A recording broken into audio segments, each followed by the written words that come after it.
తెలంగాణలో ఎమ్మెల్యేల ఫిరాయింపు కేసు విచారణ తుది దశకు చేరుకుంది. గురువారం జరగబోయే విచారణతో దాదాపుగా కేసు ఒక కొలిక్కి వచ్చే అవకాశం కనిపిస్తుంది. విచారణ చివరి దశలో ఉండడంతో సుప్రీంకోర్టుకు ఇచ్చే నివేదిక తయారీపై స్పీకర్ దృష్టి పెట్టారని సమాచారం. మరోవైపు నోటీసులకు వివరణ ఇవ్వని ఇద్దరు ఎమ్మెల్యేల విషయంలో స్పీకర్ ఎలాంటి నిర్ణయం తీసుకుంటారో అన్న ఉత్కంఠ చర్చనీయాంశంగా మారింది. తెలంగాణలో పార్టీ ఫిరాయింపు ఎమ్మెల్యేల కేసు విచారణ తుది దశకు చేరుకుంది. గతంలో 4 ఎమ్మెల్యేల విచారణ పూర్తి చేసిన తెలంగాణ స్పీకర్ గడ్డం ప్రసాద్ రెండో దశలో మరో 4 ఎమ్మెల్యేల విచారణను వేగవంతం చేశారు. సుప్రీంకోర్టు 3 నెలల్లో విచారణ పూర్తి చేయాలని ఆదేశించినప్పటికీ కేవలం 4 ఎమ్మెల్యేల విచారణ మాత్రమే 3 నెలల్లో పూర్తి చేశారు స్పీకర్. దీంతో విచారణ ఆలస్యం కావడం పట్ల సుప్రీంకోర్టు తాజాగా ఆగ్రహం వ్యక్తం చేసింది.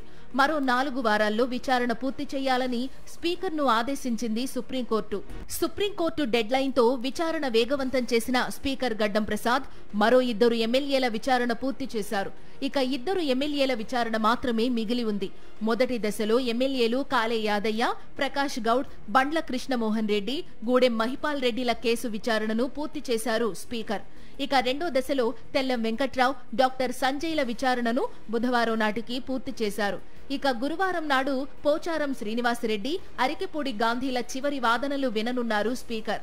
మొత్తం విచారణలో ఇరు వర్గాల తరపు న్యాయవాదుల వాదనలు విన్న స్పీకర్ ఫైనల్ ఆర్గ్యుమెంట్స్ లో మాత్రం ఫిరాయింపు ఆరోపణలు ఎదుర్కొంటున్న ఎమ్మెల్యేల అభిప్రాయం, పిటిషన్ వేసిన బీఆర్ఎస్ ఎమ్మెల్యేల అభిప్రాయం తీసుకుంటున్నారు.